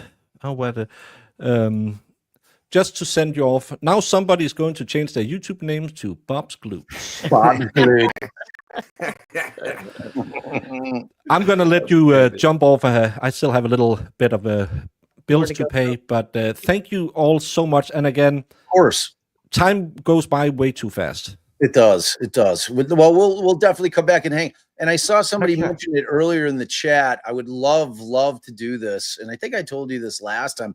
I'd love to do a live where we're not case specific, but rather where we're discussing the Danish justice legal system. Yeah, man. Like, I love that stuff. Like when we had Ian on, he just I was fascinated by the Canadian legal system. I want to know all about it. I want to hear about the differences. I want to see if there's things that we should adopt over here that sound like they'd be helpful, in terms of fixing this thing. So, we love hanging with you, man. You have my number. Well, you have my email. You just reach out and we'll set it up. And I'll have you over to our house too. I'll have you come on, hang with us. Hey,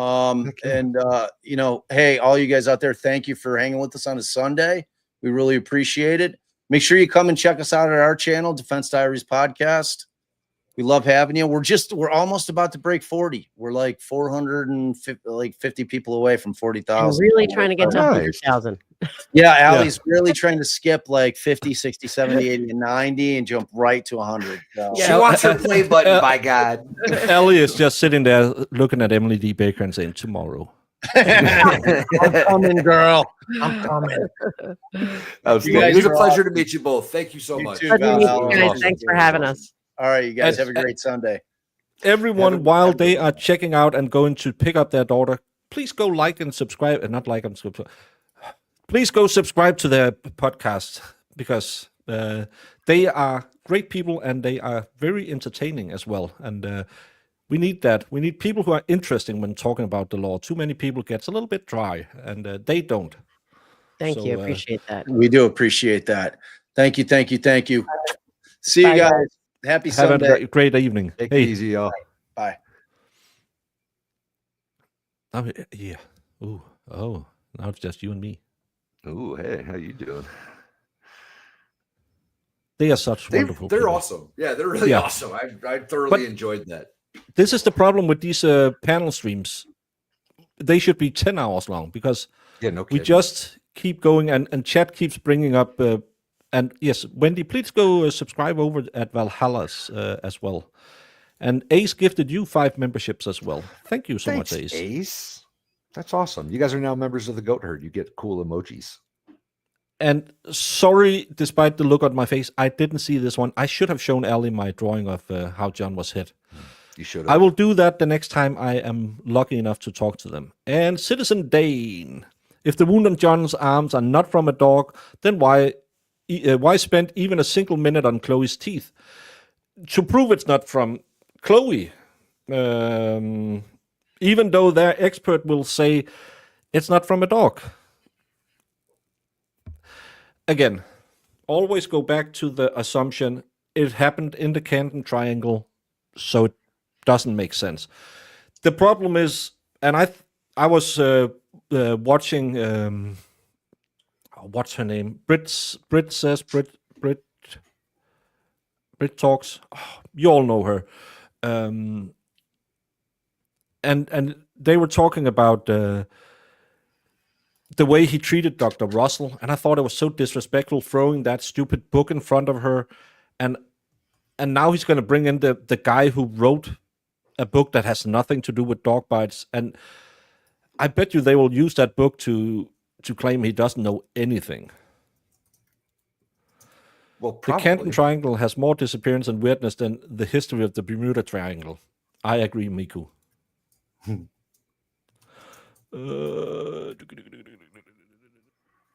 Not from headlights.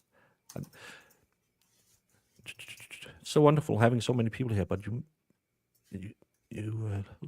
miss out a lot of good things. Who won the poll? I totally missed it. I didn't pull down the poll yet. I am gonna do that right now. And who should open? 36% says Alessi, so don't agree with us on panel.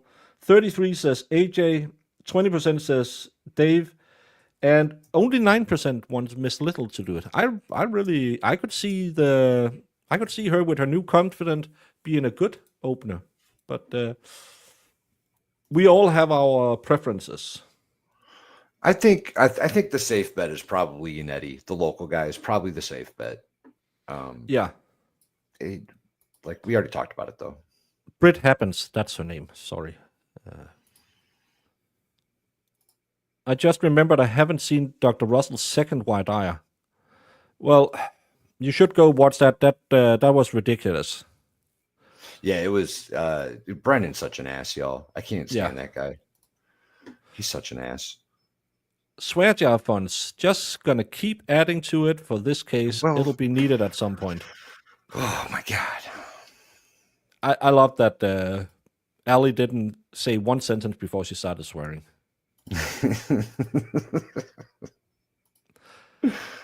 And thank you, Crispy Bacon, for thanking me for another Sunday banger. Yeah, I love these shows because we meet so many cooler people.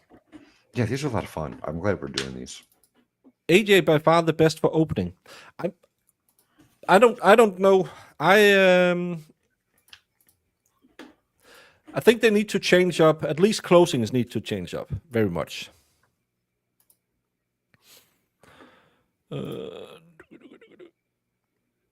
Russell is I a badass, and they're going to allow Cosby, but it was only just passable with Dr. Russell. Yeah, go jump in the lake. Go back and listen to the last opening and tell me you still want Yannetti. That I can't. I'm working on get prepared for season 2 of the Karen Reed trial. Trying to go mention who are the players in it. What are the things that I find is a red flag? Being helped lovely by my moderators trying to figure it out. Maybe I should try and go back and rewatch opening and closings at some point. I'm not going to sit through 8 weeks of What If Any Snow, but maybe we should with the knowledge we have, and because sometimes you get the rose-tinted glasses for your side. Maybe a constructive criticism stream of it, and see what, knowing what we know now, he spent too much time on or too little. I'd be okay with doing that. That'd be good. Yeah, and again, we so far I only have Tuesday signed up off for this week. Little would go over very well with a majority female jury. Well, if Bev likes her. I think a charming man would also do that. Brennan will go over badly with everyone. Eileen says, I bet money Dr. Russell makes sure she read the other experts' book. She's probably cited to it, given the chance. I bet you she read it on the way home from the first Wadia. AJ for opening, Janetti for closing, hometown home run. Yes. We were just speculating, Holly Mac. We had a poll. Brandon, yeah, I'm going to put all of your super chats in the swear jar today. You said meat bat earlier. Meat bat. CJ Lorraine, you are making the right decision. How's Dottie doing? She's great. She's doing really great. We've had the stream up pretty much 24/7. I've had to shut it down a little bit here and there. But after this, I'm going to redirect and we're going to start a new one. And she's getting big. She's getting active. She's almost to the point where she's more awake than she is asleep. Not quite, but almost. With closing, the defense needs to talk them through reasonable doubt point by point. I agree. But I also think that they have a very aware defense team. First of all, they are aware of what is happening online, and kind of taking the temperature of what people are thinking, which they could use instead of doing a jury panel. They can use this to say, okay, what are people thinking? How much are people buying what we are selling? By the way, I see that. Go ahead. I see there's a Lessie profile going around that opened up Wednesday. It's with his business email, but that doesn't mean it's opened with his business email. You can just put in an email. I would highly doubt that Robert Alessi spends time in my little lonely channel or anyone else's. I bet you they have a team that tells them, okay, this is what goes on in general terms. They probably have a few influencers out there they talk to and people who are on the interwebs. But if you see Robert Alessi or Dave Janetti or Alan Jackson or Elizabeth Little in chat, probably not them. Probably not them, because we just saw how eager Brennan is to bring in all communication that they had with anyone and their grandmother. So I don't think they're hanging out in small YouTubers chat. No. Brennan seems a little autistic to me. I can't pin him down yet, but something is going on. Could be. He's really an impressive individual. He was on like the college lacrosse team. He was an Eagle Scout. He's some form Brennan? of a boxer. Oh, I'm sorry. I thought Alessi, not Brennan. No. Brennan was all those things. Brennan, Jemima had him at law school. I don't know that. I would guess he's probably got some kind of. I think he just have a douche canoe complex. I think he's probably a little bit so psychotic or what the hell's the other one? Narcissistic. Well, definitely that. But like, I don't know that he feels emotion. Like, I don't think there's anything in him that. Oh, that's psychopath. Psychopathy. Yeah. That'd be my From guess. favorable point of view, sometimes seems defense are too emotionally involved in Karen Reed being not guilty, fighting their best fight but a time delaying logic. LM, you could be right that they could be a little bit clouded because they take it too personal. You need sometimes you need lawyers who are just a-holes and doesn't get involved. But I think they've been through so much and seen how badly she's been treated that it became personal to them. And Pimpernella says, Miss Little is too young for older jurors and Janetti is too theatrical. Remember his opening wasn't so good. I can't remember it. I'm sorry. We should do this. We should go back and watch the openings and closings, perhaps. Yeah. Is it a fake by Brennan? I don't think Brennan wastes time hanging around in YouTube chats. There's probably some. If you go on the twats, you have like 5 people who have 25 accounts each and sit there and attack everything anyone says. It's probably them trying to make a soundbite so Plevin can play it on his show saying, look at that Danish grifter. He got so much fat in his brain that he believed that Robert Alessi would come to his show. Probably something like that. Sociopath. That's the word. Thank you, KLF. That was the one I was looking for. Janetti's opening was fire. A little bit psychotic. That's an understatement. Brennan with all those pencil was weird. Yeah, and he never writes anything. Thank you for addressing that, Baker. The closer they get to trial, the more people should expect anything nefarious to happen. There's already new rumors brewing. I just don't trust them one bit. Well, the thing is also that we really want you to follow our channel, and we really want you to hit that subscribe button. And some people might listen a little bit more to rumors and run with them, because then everyone will say, oh, did you hear that because of the solar equinox, she couldn't have been traveling backwards in her car at that speed? And people will say, who says that?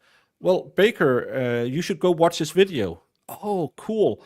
And I will confirm all your biases that, well, this has happened, because I've been on the twat and seen what people are talking about. And you'll subscribe to my channel, and I'll feel happy and warm inside because I have more subscribers. And I made a teeny bit more money out of it. At some point, I will then say, oh, by the way, my mistake. It was the lunar equinox, not the solar equinox. So I was wrong, sadly. That is what it is to be a grifter. And I have had a policy a long time. That's why I put a clear disclaimer in my video this morning about leaking. I only talk about what I have seen in court, or what I have heard in court or read in court documents, and then I'll speculate on that. I have heard rumors for over a year now that the feds will make sure this case will never, ever happen. It did happen. They're not doing anything. Yeah, they're not going to do anything.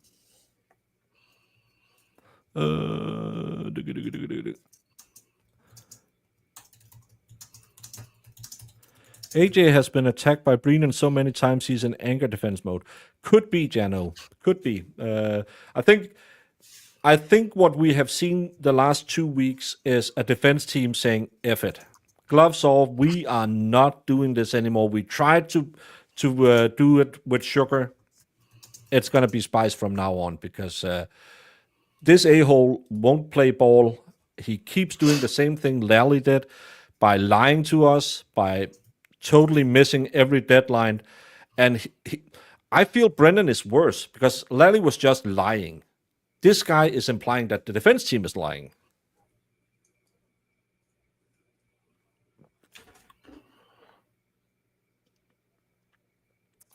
I thought you would. Sorry.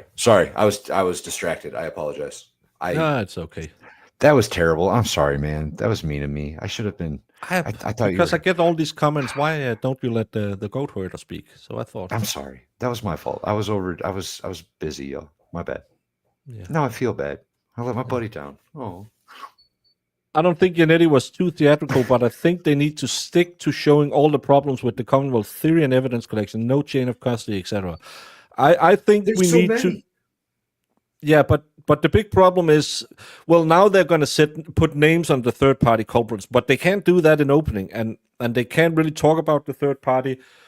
And I think one of the things, because the jury didn't know why all of these idiots were called in, why the Aruba chicks, and because why do you need 35 people who met them that night? You don't need that, especially because they all said the same. But that was to then defend a third-party culprit defense that came in the middle of the trial. So it's weird. It's I should have asked Bob, but it's kind of weird to me that they're not allowed to mention the third-party culprits in the opening, right? If that's your defense and if you're going that direction, why are you not allowed to say that in the opening? That seemed weird. Yeah, I again, it's not facts, it's not evidence. Right, you should be able to say whatever the hell you want in your opening. Yeah, he has a weasel face. Don't I know it? It's like having Jamie on. Funny enough, Jamie didn't join us again tonight. I'm telling you, man, she really hates me. I don't know what I did to make Jamie mad, but she really, really doesn't like me anymore. Like I kicked her puppy or something. I'm sorry, Jamie. I still love you. Yeah. That's she's just mean. She is. She yells a lot. But again, it's going to be interesting with the third party culprit this time around, because something happened at that sidebar, even though we don't know and we can't know. Something happened. The way it was like they just returned from a burial of a close friend when they sat down. It seemed weird. For sure. Something happened. I don't know what it was. Chloe's mom, exactly. We want to talk at sidebar. That they don't do that just to go up there and say, well, we're just going to say the same as we did at last trial.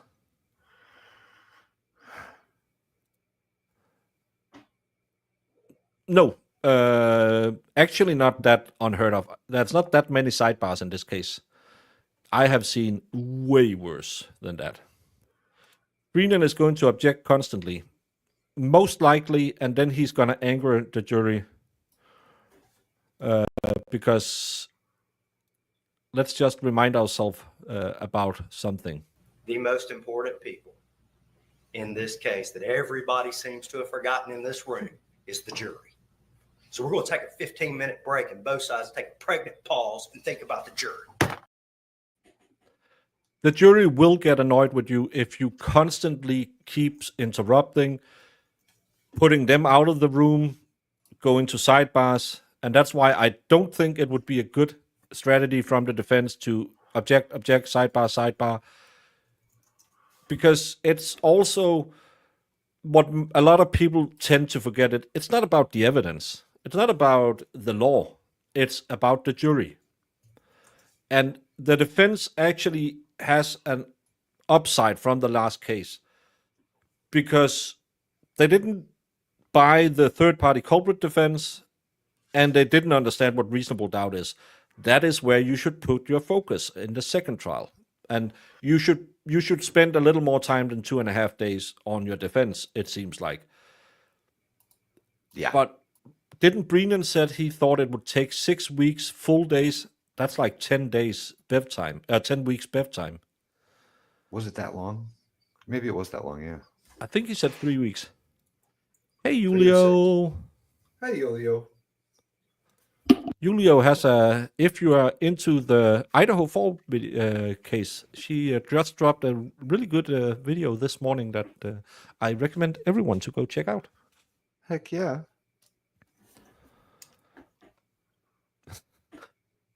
Yeah, pregnant pause 9 months. The feds have bigger fish to fry in Massachusetts than intervene in Reed, unfortunately. Yeah, but that's why I've said it since everyone started to flip out that, oh, Black Cars was in there somewhere. it doesn't matter until the nice shiny bracelet goes on hands. Nothing happens. The thing that could change my mind about anything is if all of a sudden that car that sits outside of Proctor's house isn't an MSP car, but a black town car with a different set of antennas on it. Then I would think maybe the feds would do something. Really weird that they still have his house under surveillance, protection, and that Meatball Morrissey went down there the other day. Really? The day he was fired or the day after he was fired, Meatball Morrissey was outside talking to the guards who's sitting outside of Proctor's house.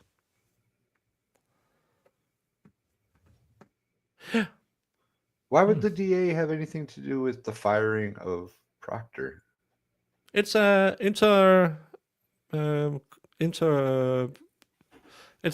just a job dispute. Doesn't matter. Interesting. If Brennan talks in the same stutter, slow pace he does for motions, it'll be 4 months. Well, Marissa, take the first week of June off because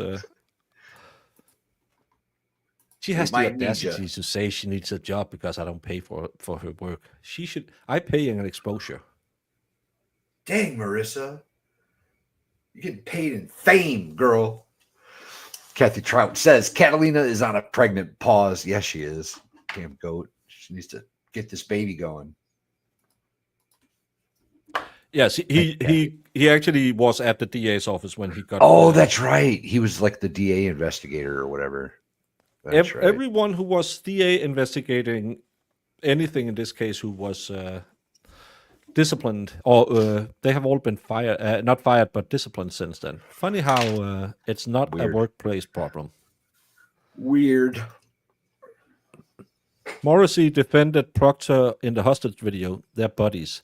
Yeah, but if you know something about DAs that is politically elected, they will pew their buddies straight in the face on open camera if it'll get them reelected.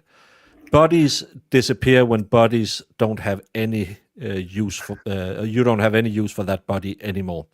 If Proctor doesn't have any power or anything he can sell Morrissey that helps him be a DA, that friendship ends real fast. Yeah, it doesn't seem beneficial for him to be hanging out with a fired, disgraced state trooper. You know what I mean? Marissa, she's the true grifter. Get it, Marissa. I support your decision. Let's unionize. Let's make this a thing. I got you. Well, that week when I'm in Knoxville, then Valhalla will be sitting at home covering the case all day long while I'll be frolicking on the Lanai. Lanai. You better remember who has to take over if I'm not here. And Marissa says, F you, buddy. Oh, no. Oh, no. No, Marissa, you didn't get your ass to work. What are you talking about, lady? Ali didn't seem as concerned about the Yannetti Karen text. The things he put in there was nothing. It was just, if you hit him, you would be in trouble. It's not, you did hit him, so you are in trouble. Again, maybe we should have asked him. I don't know. I know Betterow will be on with Mike at 6 p.m. tonight. Maybe he can talk more about how bad that is. I don't know. Today will, I think, be quite loaded with Karen Reed streams. You probably can go in some stream and get some. Sorry, I didn't ask about that. I forgot. That's the problem when you have that deadline and you're thinking, I'm just going to ask this question and then we're going to finish. It never happens that way. Never. MSP makes 1990s New York City 75th precinct police look like a monastery. Was that bad back then? Yeah, it was really bad. They were basically trafficking all the heroin to New York City through the police station, if I remember correctly. They were just running the streets like a prison gang. It was wild. It was wild. Oh. I don't know how I feel about DAs being at a crime scene. Maybe it's the norm, but I just haven't noticed. Was the DA at the crime scene? No one was really at the crime scene to begin with, Yeah. as I remember it. I don't remember if you went. I don't know. I commented on the Reed case on Court TV video, and MA Citizen came at me hard. Well, can I tell you, I don't know if you ever saw The Lion King. There's a very famous scene where Simba and Mufasa is standing on top of a hill, and Simba says, "What about that place?" Never go there, son. Never go there, son. We never go where the sun doesn't touch. Never go into a Court TV or a Lawn and Crim chat and try and make sense. They are 79 to 85% sure everyone is guilty. They would have stood by Pontius Pilatus and said, "Yeah, that Jesus fella, something shifty about him. Yeah, guilty." I think they could get a 99% conviction rate in the Lawn and Crim chat if they said, "But he made a lot of trouble, and he rode a donkey into town, and there's no donkeys on Easter in town, and people were throwing leaves in front of it. It's a hazard." Something's Guilty. going on there. Something's Guilty. going on there. That's yeah. Don't you guys think a judge allowing a DA to see attorney-client communications would set a very dangerous precedent? Hell yeah. Well, it depends, because some DAs are allowed to see it, but they have to have a taint team on it first, so there's no protected communications. Did she waive the right? I've seen Andrea Burkhart's take on it. I've seen Jemima. Those two are kind of on the same. Then I've seen other people saying another thing. So again, sometimes they are allowed to look at it, but they're not allowed to go fishing. And that's, if he was allowed to go fishing, that's a big problem. But the problem is, I don't trust the taint team in Massachusetts. No way. Because the taint team is there to have watershed bulkheads between them and the investigation, and they don't. I don't trust them in Massachusetts. Absolutely not. And Morrissey is at another crime scene in Microdot's comparison video too. Seems like Morrissey is always there. Interesting.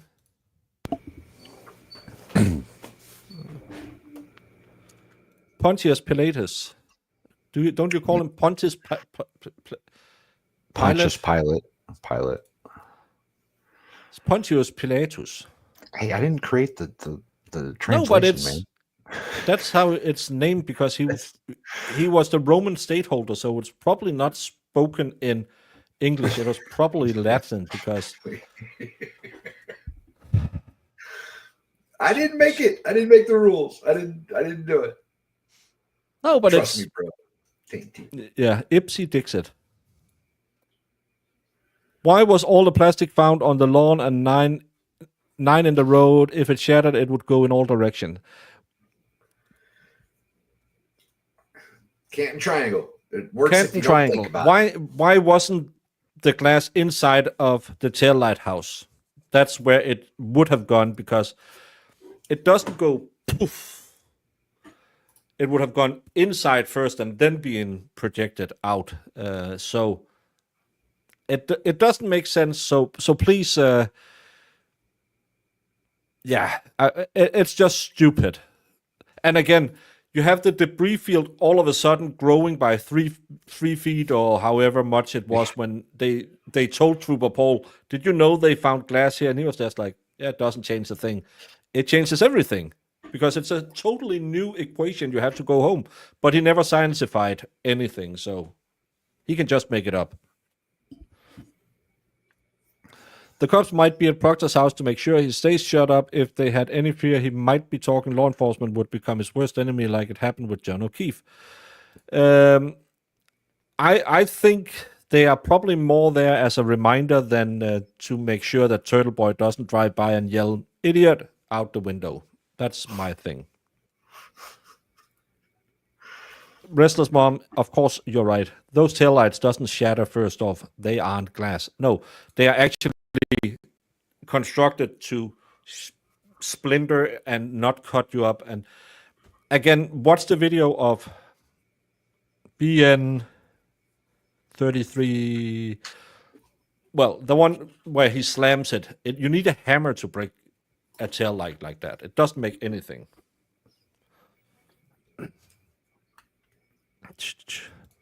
Pontius Pilatus was too cowardly to go against the will of the people, but actually he didn't want to do what he did. Sounds familiar. That's why he washed his hands. He said, "Do you want it? I'm out of here." Bible on a budget with Baker on Sundays. Actually, Bible on a budget is Jamie's. I'm not allowed at that stream. Jamie's banned me. Yeah, she doesn't like you. Christopher says, "I feel bad for the rookie cup. They make hand can back her Lexus. Her driving that thing out of MSP headquarters will be epic. They should be forced to replace everything. Think of the blue book value of that car after they busted the tail light. It went down for sure. Yeah, For sure. Court TV rebranded to Guilt TV trademark. Yeah. Well, again, true crime is it's a place with wonderful people. Just look at all of you wonderful people who are here tonight supporting this. But it's also people who like to watch Plevin. That was the one thing that really disturbed me, right? Is just how, like, we understand some of this stuff, right? Like, we pay attention to some of this stuff, but the average person isn't a law nerd, right? The average person isn't understanding what's happening for the most part. They're basing everything off of what's directly in front of them and the best possible outcome they can come up with. Like, they don't understand that this objection means this, or you know what I'm saying? It's I don't know. You're trying to convince a mob of completely random people. But that's sadly, I think we do a little bit helping people better understand it by doing these shows and not running with too many rumors. And we're blessed that we have all these wonderful people who will come on and help us understand. But talking about wonderful people who will help you get off, Valhalla has to leave now. So I'm also going to leave, and I hope you enjoyed this night, and I hope you'll go sub to Valhalla and to Defense Diaries Podcast. I've just figured out they are DDP. Bang. Oh, that's awesome. That's awesome. So and the Canton Triangle thing too. Oh my God, bro. It's in a circle now. See y'all. Later, guys. What exhibit are you referring to? I'm going to make this 100, Your Honor. All right, 100. 100. Because it is 100% correct. Objection, Your Honor. So you literally built a cannon? Yeah, it's pretty awesome. All